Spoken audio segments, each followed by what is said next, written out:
Have you ever wondered what it'd be like to ride in pitch black without a map, not knowing where you're going and just trusting what you see on your screen is telling you where you're supposed to be going? And are you reading it correctly? And sometimes you are completely on your own. If that sort of thing excites you, then stay tuned. Inmates, how's life behind bars? Not these bars, these bars. So I just got back from the Dark Skies event 2 days ago, the weekend. Fantastic. If you don't know what the Dark Skies event is, it's RallyMoto. I joined RallyMoto over a year ago. We actually try and sponsor them as much as we can.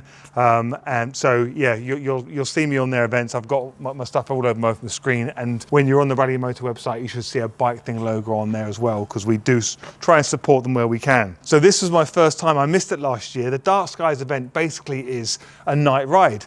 Now you think, surely I've done night riding before, but not off-road. Doing it off-road with road book navigation, so you haven't actually got a map, you've got a tulip. It tells you step by step when you've got to make these turns. It's really addictive stuff. If you haven't tried it, head over to RallyMoto's website. I think it's rallymoto.com, but we'll put a link down below. Head over to their website to learn more about road book navigation. As I said, very addictive, and doing it at night time, this is my first time, and I'm absolutely one with it. I really enjoyed myself tremendously. It's such good fun. So if you like your off-road stuff, I can't recommend it highly enough. So, right, enjoy the video. Okay, I got here about 45 minutes ago in Kielder Forest at the campsite, 15 minutes early before I go and check in at 6 o'clock at the tavern just down there. But I thought I'd give you a quick show around my little rig for the next 2 days. So it's Friday night, so I'm spending tonight here in my little trailer. I think it should be all right, apart from the very loud noise we're getting from the river down here, but I think that's going to be beautiful. The heavens are due to open. It's going to get really hard torrential rain, like proper steroids, the whole weekend. So I don't know what the acoustics are going to be like in that trailer tonight. So take a look inside my trailer. So this is how Steve Abel from a Bike Thing does it. I can't be bothered with tents. What's the point in bringing a tent when you've got a great big trailer to do it all in? Anyway, I'm going to go and check in now, and yeah, I'll be getting clips throughout the whole event, a bit tomorrow during the morning, but the most important thing is the stuff tomorrow night. Just want to be out there in those dark skies getting that really good content. Right, let's go. Oh, right, so here I am. Got my exposure work light on here, so hopefully you can see where we're going. So if I turn around and look behind me, that's the tavern down there. Now I'm walking back up to here. This is where I am staying tonight. Somewhere out here. There it is. Right, so I'm literally going to get my flask and take it back to the tavern, getting to fill it with some tea. Sorry you can't see me. Oh, you can see me better there with reflection up here. Yeah, there we go. So as you can see, it's I can't wait for tomorrow night. I cannot wait. Look at that. Just this torch alone. Look at, I don't know if you can see that. It's just this little work light is damn powerful. Wait till you see tomorrow's torches though. Tomorrow's lights are going to be very impressive. Okay, good morning. So turned my little accommodation bedroom into now a little bike garage. So just had breakfast. It rained all night. It was extremely cold. It got colder and colder. I found myself wearing tracksuit bottoms, double layered on top, sleeping bag, and I was still bitterly cold. And then I realised I forgot my towel. I haven't got a towel with me. Anyway, it hasn't stopped raining since it's been here, so I've had to bring the bike inside to put the sticker on and to attach the GPS. So I'm just going to show you that now. This is what you need to do on a RallyMoto event, so the organisers can see you all the time on the track, because obviously you're venturing off through acres and acres of land, and they need to make sure, well, everyone needs to be accountable for themselves, or they need to account for us. So what we have to do is they give us one of these here. Yeah, so we have to attach that to the back of the bike and straight to a power. So I'll show you that now. So if you look down here, you can see I've already connected a power lead there. You've got to do this before you come, but they send instructions telling you how to do it. And then that plugs into here, and that gets zip tied to the back. So I'm going to put that on now. So I can't hold the camera at the same time, so I'll come back in a sec. Okay, so there you have it. All fitted to the back of the bike. And you can see there, it's got power as well. Just see those two lights flashing in there. Okay, so we're all ready. Sorry the volume's not that great. I'm not bringing the microphone out with me because I'm worried it's going to get too much rain on it, and although the camera's waterproof, the microphone isn't, and I'm worried water's going to get into it.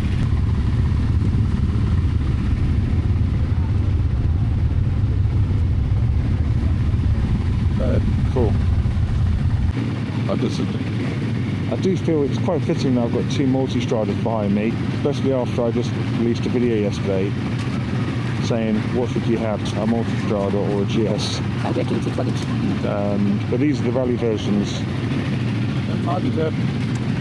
Yeah, great bikes. Here we go, we've got the torch on top here, so if I do that, you can see we've got poker lighting here for later on. Oh, yeah. Hello. Yeah. Yeah, I've sorted it all out, thank you. Right, so that's it, we're literally about to be off. It's going to be very dark here in the next hour.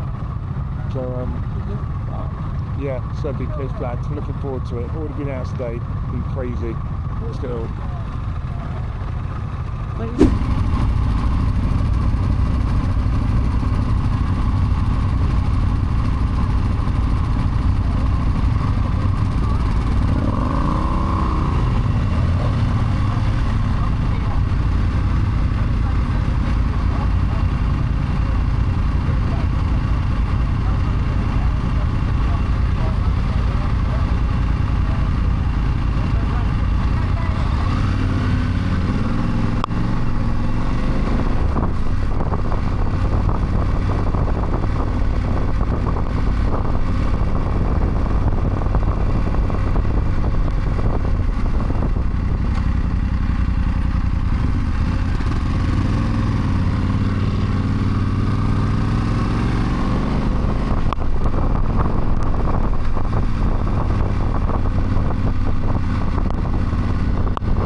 skip to next.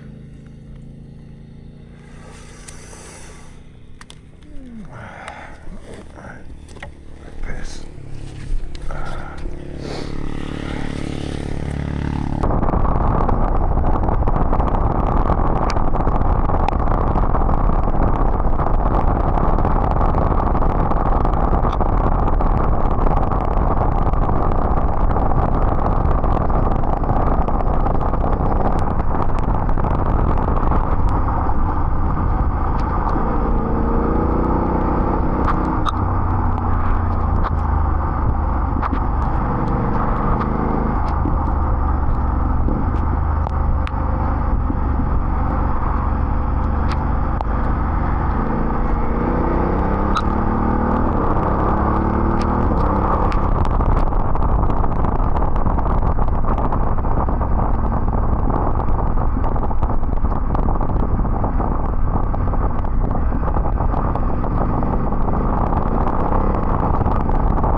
that in camera. It's so damn good.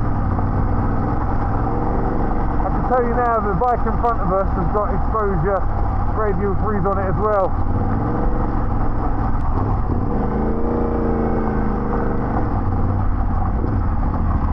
Oh, look at that, perfect.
Okay, so I hope you enjoyed that video. I really thoroughly enjoyed myself, and as you saw, I had some pretty near misses there because I still haven't figured out, and I should know this because we sell the Carpe Iter system, but I couldn't make my Wonder Wheel operate the actual road book, which meant I was having to constantly use my left hand and also navigate all that horrible terrain, which is actually beautiful terrain, I love it, at the same time. So I had some close calls where I'm looking down for a split second, you look up, you've got a sharp corner coming up, and it's like, oh my goodness me, and I've got to try and keep the bike back on the track again. So anyway, so I hope you enjoyed the video. I know I was saying it when I was on the course about the exposure lights, but I don't know whether the audio came through because I didn't actually have a microphone next to my mouth, so I don't think it came through.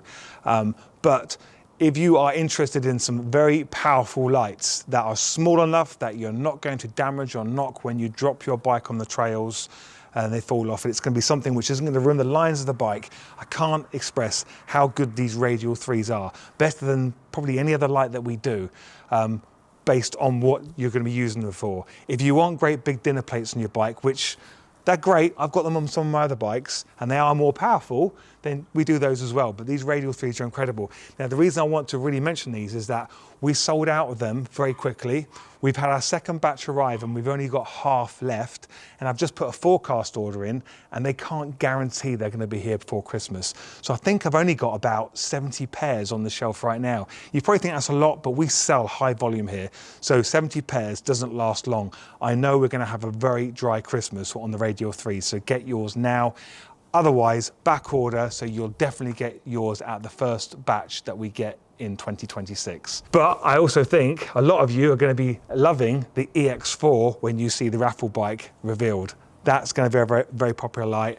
We still sell quite a lot of them, but we're going to be selling more of them when that raffle bike's revealed. So if you want a pair of them, you've got to be quick on those as well. Oh, actually, sorry, I shouldn't have mentioned the EX4s on the raffle bike. Maybe we'll change them, I don't know. But don't just think they're like the EX4s like you see on every other bike. We've mounted them in a place where no one's mounted them before. So you just got to stay tuned. If you're not subscribed, please subscribe to the channel because that really helps the growth of the business and the channel. And so we can bring more stuff like this to you in the future. If you like the whole raffle bike side of things, we can do more of that in the future. I also noticed that a lot of you loved the content of me and my daughter Jasmine in Yorkshire. We had a lot of views on that video, so thank you very much. And a lot of interest, a lot of comments as well. Well, we went out again, literally the day after that video went live. And we got video footage of us riding locally around the lanes around here. And she did very, very well. Actually, I can't remember exactly if she fell off. No, I fell off. I fell off this, actually. But we got all of that on video. I think she did fall off a couple of times. And we're going to be releasing another video based on her riding around here locally. And you'll see how she's improving with her riding. It's going to be such an interesting story watching Jasmine grow in her journey riding bikes off-road. Right, so until next time, guys, stay safe behind bars, not these bars, and I'll see you in the next video.